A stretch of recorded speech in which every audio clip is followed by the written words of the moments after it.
1370 WOCA. Ocala.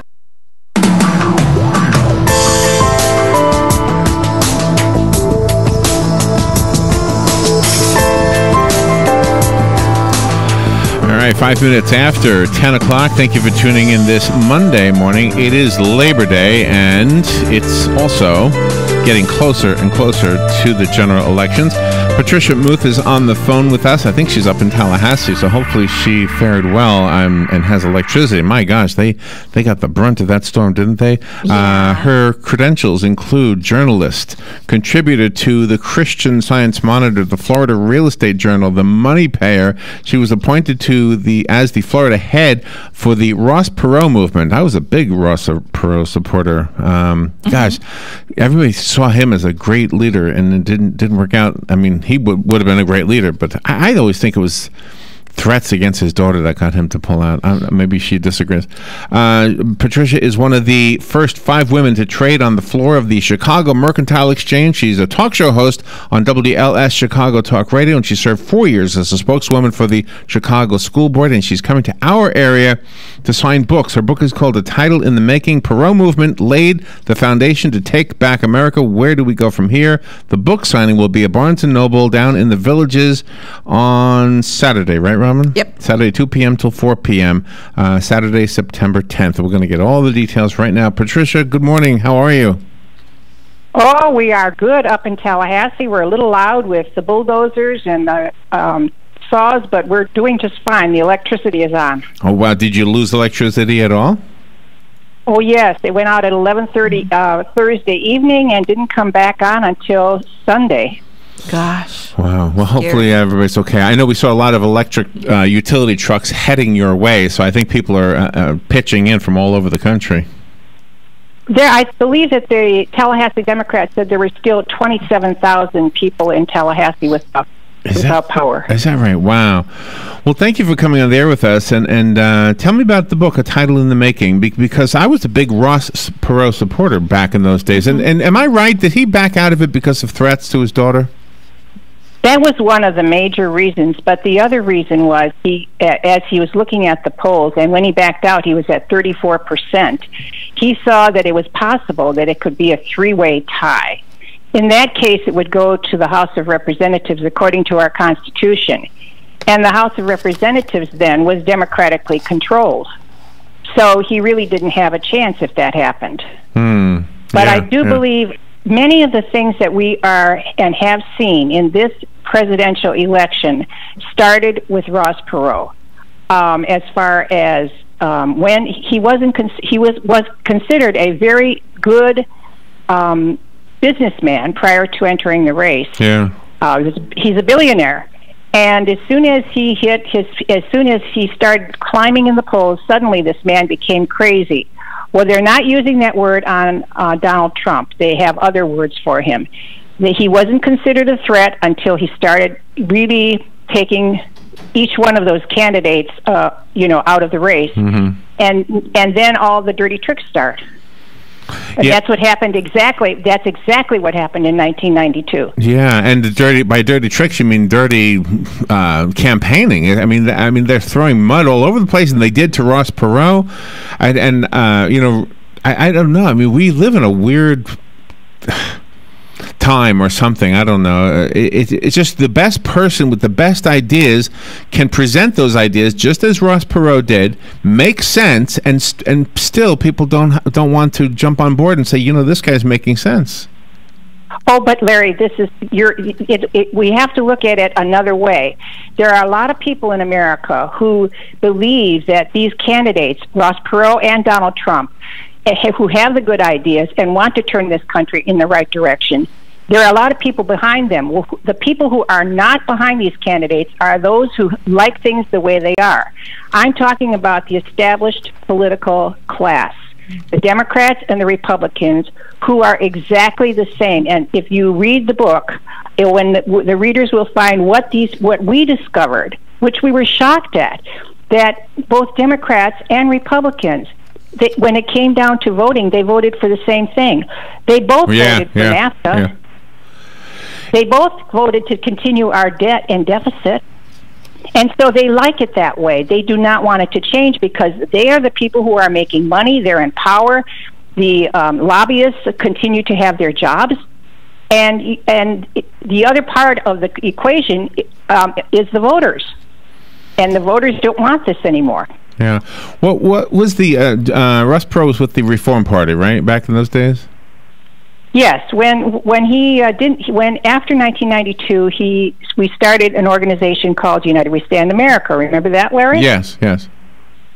And that was a 501c4 organization, and we were able to really inform people about what Congress was doing.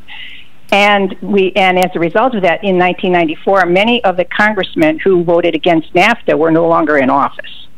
Then, when they all came to Dallas, both the Democratic and Republican leaders, to tell us what they saw for the future, and we saw that they had all the ideas that you're talking about just a second ago, but they refused to do anything about it. We decided to form the Reform Party. And somebody just said to me the other day, I hope that everybody reads your book, because why would Donald Trump run as a Republican? Well, it's very clear after reading your book that you tried all the other ways, but everything's stacked against a third-party candidate. Well, you just skipped over 10 questions, because that's what I thought.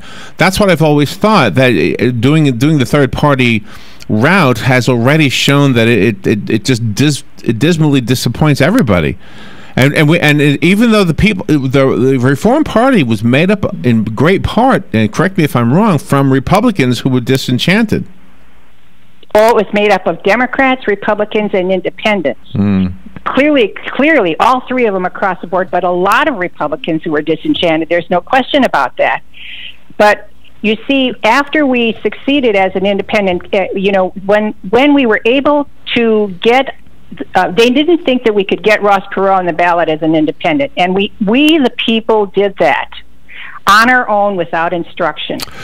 Then when it came to go ahead. Well, the one thing I remember about Ross Perot, and I think this applies to Donald Trump too, is that when they talk in their own ballpark, when they talk, like when Ross Perot talked about the things that made sense that we wanted him in there for, in other words, the money, the nuts and bolts, how to spend the money, how to prevent wasting money, and all of that.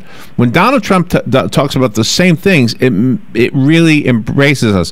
Where Donald Trump goes wrong, and I don't think Ross Perot did this, but he will sometimes say emotional things like off the cuff, and next thing you know, the press jumps on those things, and he shoots himself in the foot. Well, you've forgotten Ross Perot's crazy aunt in the basement, who doesn't want to talk about the debt. That was exactly considered the same thing as what Trump is doing. This is 20 years later, and we're on steroids right now. It's saying something like the crazy aunt in the basement that nobody wants to talk about, the debt. That worked then. It got people's attention. Today, when people don't want to read more than a tweet or a Twitter, Donald Trump is getting their attention. Yeah, he's really breaking through. He's really breaking through the political correctness that has really ruined this nation. The book is called Untitled in the Making, and Patricia Muth is on the phone with us. She will be down in the villages signing books. When did the book come out, and when did you start writing it? Well, the book came out in June, and I started writing it 3 years ago. I interviewed 135 people for this book, and if it wouldn't have been for many of them who went into their closets and their attics and their basements to find, the materials from that period of time so that I could be as accurate as I possibly could, because this is history. And if we don't remember our past history, people can't remember what happened a year ago, much less 20 years ago. History repeats itself, but it's always with a little bit different twist. And on the past decades, when there wasn't the internet and Twitter and Instagram and all of that, you would go and meet one-on-one with people, and you even have a local connection to our area. You knew Liz Penna, and she was a huge mover in the Reform Party here and the Ross Perot movement in our area. Liz Penna, Donna Schenkel. There were many in your area who were staunch patriots who did so much work to try to turn this country back into the direction that they believed our forefathers said it about. Your area was so active. You have many patriots there, the Pennas and Donashenko, and several more. They were just outstanding, and we don't want to forget how they rolled up. Say that. So nice to hear you say that. Well, they rolled up their sleeves, and they basically, they really sacrificed. Somebody said to me it was like going into the military for several years. These people put their country first and foremost. And, I think we need to see something like that happen again. The conversation we're having is based on the book, is focused on the book that Patricia wrote, A Title in the Making. Can you comment a little bit on Ron Paul, if you don't mind? Was Ron Paul positioned to be the next Ross Perot, but somehow it fizzled out? What happened there? Well, as I said at the beginning of the show, Larry, he was running as a third-party candidate. And as I stressed throughout the book, once we became successful at doing something, the powers in the established political class started changing the laws and rules within parties to make it impossible to win, to get into a place where you can win. Mm-hmm. And there's no clear path. They will shut the highway down. And once we forget that, excuse me, that each state has their own set of rules. Each state has their own laws when it comes to the elections. These are state laws. Even Donald Trump was not prepared for what happened to him in Colorado. It's in the Republican Party this time around. There's only one person in this country who keeps a tab on all of this, and that's Richard Winger, who I have great respect for because it's very difficult at Ballot Access News. Let's see. Let me go to the phone. Patricia Muth is on the phone with us. Good morning. You're on the air. Yeah. Good morning. Good morning. This is Jim Penna. My mother and father were very active with the movement. Donna Schenkel is still down here in Dunellen. Brian Moore is down in Spring Hill. So we're all still down here, still fighting the good fight. There you go. Oh, Jim, it's really good to hear your voice. All right. Thank you, Jim. Thank you for the call. All right. Have a good day. Thank you. Yeah, I know they're all still very active, and I don't know if they're disenchanted with the Republican Party. I know Jim is with the Constitution Party right now. Let's take a little break, and we'll be right back. Just to recap, Patricia Muth is on the phone. Her book is called A Title in the Making. Perot Movement laid the foundation to take back America. Where do we go from here? And there is a book signing at Barnes & Noble this coming Saturday down in the Villages, and this is in the Sumter Market Square, and she'll be there from 2 to 4 p.m. signing books. We'll take a little break and be right back with Pat Muth. The weather is brought to you by myfwc.com. Safe boating is no accident. On this Labor Day, clouds and sunshine with a thunderstorm or two in the area, the high 84 to 88.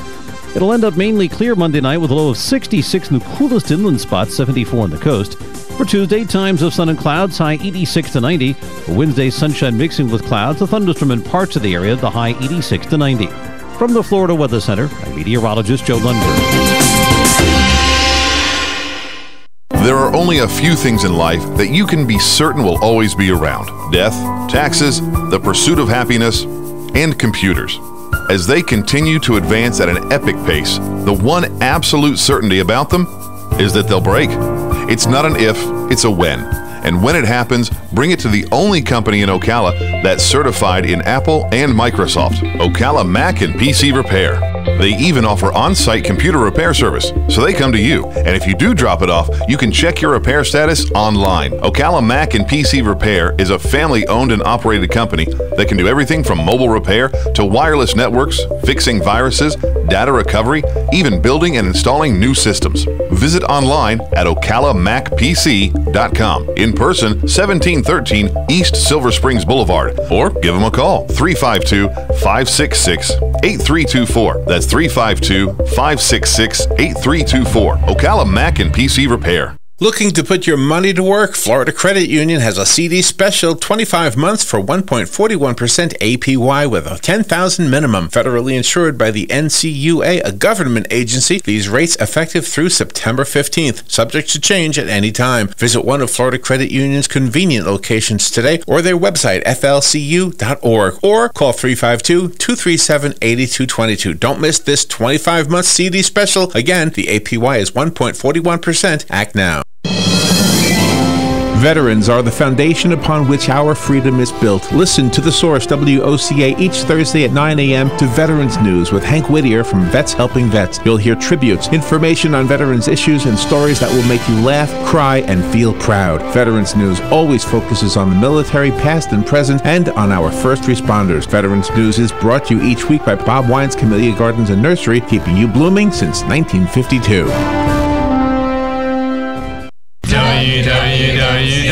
WWWOCA,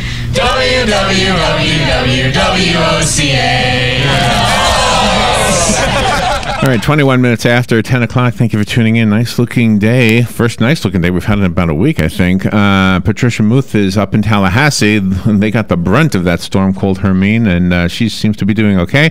And she'll be taking a drive down to our area this coming weekend. She'll be in the Villages at the Barnes & Noble, and the address is 1055 Old Camp Road in the Villages. That's in the Sumter Market Square, Lake Sumter Market Square area. Thank you. She'll be there from 2 to 4 p.m. Her book is called A Title in the Making. Perot Movement laid the foundation to take back America. Where do we go from here? Patricia, you know what I've always thought, and I wanted to get your thoughts on this. I've always thought that the Founding Fathers set it up so that it didn't take a genius to run this country. As long as everybody who got into office understood that their responsibility was to honor that thing called the Constitution. and yet it's almost as if you have to pull teeth to get people to understand that simple thing. Well, you're exactly right. I mean, at that time, I don't believe that they ever experienced or thought that we would have a health care bill that people couldn't even see or know what was in it before it was passed. Right. I'd like to touch on something right there about the wonderful people of Florida and from your area. You know, when this health care, the Obamacare, came from Hillary's health care proposal that came about, that she proposed during the Clinton administration. Do you remember that, Larry? Yes, of course. Okay. Many of the Floridians were calling my office here in Tallahassee asking me what was in that bill, and I hadn't a clue. So I called Dallas and I asked them if they would send a copy of that bill to me. And one of the guys out there just roared. He said, "The bill, are you kidding? It's so big you can't read it." I said, "Send it to me." Well, the postman delivered several crates of books. No way. And wow. Honest to goodness. And I said, "Oh my gosh." So I put the SOS out to the people in the state of Florida who were the congressional district coordinators from UWSA. We met in Sarasota, and luckily there was a man from Melbourne who was laid off from NASA who said he had time. We broke this entire bill down into sections for each congressional district, and people read the law that was being proposed for health care. They sent it to him and they sent it to me. I sent it out to Dallas to be vetted. We put the salient points on a door hanger and spread them around the state. We were the first people in Florida to really let people know what was in that health care bill. And after that, we had the Harry and Louise ads and all the rest across the country. But it was the people of Florida who really defeated that bill. Wow, and because of you, because you set the ball in motion. Well, but how can you see? It goes back to your question. The forefathers never dreamed that legislation would be passed without the legislators actually reading it. Yeah, that's great. And we found the same thing in NAFTA. You know, the people in Florida knew what was in NAFTA. We read the bill. And we would take this to our congressmen and sit down and talk to them about it. Many of them didn't have time to read it. We had a conversation with somebody regarding this back in those days, and I said, isn't it true that somebody will go to jail if they don't buy insurance? And he said, no, that's not true. And he was, of course, for the Affordable Care Act. And I said, well, according to what I read, he says, no, what'll happen is they'll be penalized. And if they don't pay the penalty, then they'll go to jail for that. And I said, oh, well, yeah. It's kind of like the same thing, isn't it? Yes. Yeah, there was a way around. There was a way around admitting that you could go to jail, literally, for not paying for your insurance. Exactly. That's right, and there was also a section in there that said that the government would determine what specialties young students going into the medical profession could specialize in. I mean, it was complete government control, and Hillary was the one who was behind that. Mm-hmm. And that part gets blurred as time went by. I forgot all about that part. Yeah. So what do you think will happen? Can we imagine if Donald Trump is president, what will happen to the Affordable Care Act? Will it go away? Will it be changed? What will happen to it? Well, I do believe he has stated many times that he believes in competition. And so if you can imagine that in the state of Florida, if you just think about the insurance industry in the state of Florida, let's say that we could have, with the hurricanes, let's say that insurance would be open to any insurance company being able to bid in a state, or that people could go on to any insurance company and they would have a choice. Once you open things up to competition, the prices go down. Absolutely. And well, that would mean that he would have to non-mandate this, because I think that's the stickler here, is that Obama mandated this insurance where he should have just presented it to the people as an alternative and not force people to buy it or get thrown in jail. Well, he has stated that he will repeal it. Now, if with the Republican Congress has not been able to do that, but they had a Democratic president. Let's see what happens when we have a Republican Congress and a Republican Donald Trump president. This is going to be very interesting to me, and this is where I see that the American people must become very involved in if Donald Trump wins, in doing something very similar to what we did in United We Stand America, to put pressure on our congressmen to start passing legislation that is for the people, not for the political establishment. It's so hard to follow exactly what's the truth, because the media is not doing journalism the way journalism was done when we were younger. I mean, it's really all slanted, and it's so hard to get a really accurate picture of what's going on and who's representing what. Larry, I've been doing book signings now for a couple of weeks across the country, and I want to tell you that people are coming up to me and saying pretty much the same thing. They're very, very worried about the state of our country. They believe that the media is dead. They do not trust what they're hearing on the local networks, and they're, on any of them. And, if it weren't for talk shows such as yours, where you actually talk to the people, right. I don't know where we would be. There are a lot of alternative sources for news on the internet now, thank goodness, and hopefully the government will not take the internet over. Yes. I mean, who would you turn to in the event of a war? Look at the two candidates, and who do you think would be the most likely to A, not just take action, but B, do something beforehand to make sure the military was strong? I mean, there's so much about what the two candidates represent that are contrary to one another regarding that one issue, just keeping us safe. Well, if you want to continue what we have had for the last 8 years, and I would say the last 12 years, then I would vote for Hillary. Yeah. But I think that Newt Gingrich said it the best. When Donald Trump gets to the table and he starts hearing the same old stuff, you'll turn the table over.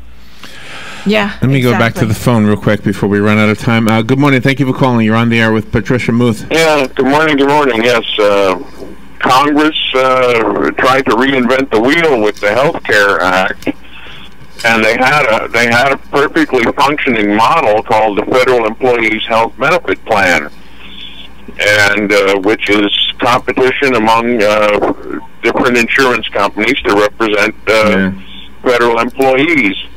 Why did they have to reinvent the wheel? They had a model that worked. Yeah, good point. Really good point, Jim. Have a good day. Could I respond to that? Absolutely, yes. Well, you see, it's what you said earlier in the program. When we find people who have ideas about how things can work, that's often tossed aside. The people who had an interest in Obamacare, who were going to be able to make money on this, who were going to be able to retain the power. You see, it's the Democratic Party wants big government. It has really turned more socialistic than your dad or your mom or my dad or mother ever dreamed it would. Yeah. The parties are in a real state of flux right now, and good ideas seem to go down the drain. Yeah, I think there's more interest in having a lady president than there is in having a good president. Yeah. That's what I think. And I'm all for a lady president, but, you know... Not this time. Not this one, yeah. No, not this one. Patricia, thank you for being on the air with us. Be careful coming down here. When are you heading this way? I'll be heading down there on either Friday, late Friday, or early Saturday. And I really look forward to meeting some of my old friends. I hope they show up, and new friends. And I want to thank you and Robin for having me on this morning. This has been very enjoyable. Well, thank you. I'm glad you enjoyed it. Just to recap, Patricia Muth is our guest. Pat Muth, I was told you go by Pat, so I'll just say that real quick. That's correct. And that's your website, right? PatMuth.com? That's correct. Okay. And Muth is M-U-T-A, so patmuth.com. The book is called The Title in the Making, and here's the most important part. You can meet Patricia Muth down in the Villages at her book signing at Barnes & Noble in the Lake Sumter Market Square at 2 p.m. this coming Saturday. And I'm sure you'll be engaged in a lot of conversation, Pat, with a lot of the people who come and say hi to you. That would be wonderful. I really look forward to it. Thank you so much, Larry. Well, thank you. You Thanks, gave us Robin. a great interview. We will be right back. Gene Powell Pasture Mowing. Our tractor services include bush hog, disking, front end loader, box blade, and stump grinding. We also have zero-turn mowers for the smaller paddocks, aisleways, fence rows, and lawn care. Fence row spraying is also available for weed control. We are licensed and insured. Gene Powell Pasture Mowing, 352-629-2440, or online at powellgene, G-E-N-E, @yahoo.com. Gene Powell Pasture Mowing. Attention passengers for Flight 1370. The plane has been delayed at its departure point and will be at least 2 hours late. We apologize for any inconvenience. Are you serious? It took us over an hour to get here, 2 hours going through security and getting our tickets, and now we have to wait another 2 hours. Yeah, it's beautiful here, but we're inside this overcrowded airport all day because the plane is stuck in bad weather. This is the last time we ever do this. When we get back, we're going to Cal Aviation and getting our pilot's license. Yeah, we've been talking about that long enough. It's about time we did it. Then we could just fly ourselves and never have to deal with this mess again. Right. No long lines, no full body groping security, no baggage checks. Not to mention never losing your luggage. Remind me again why we haven't done that? Well, we're idiots. Oh, right. Attention all passengers for Flight 1370. It looks like the plane is going to be delayed.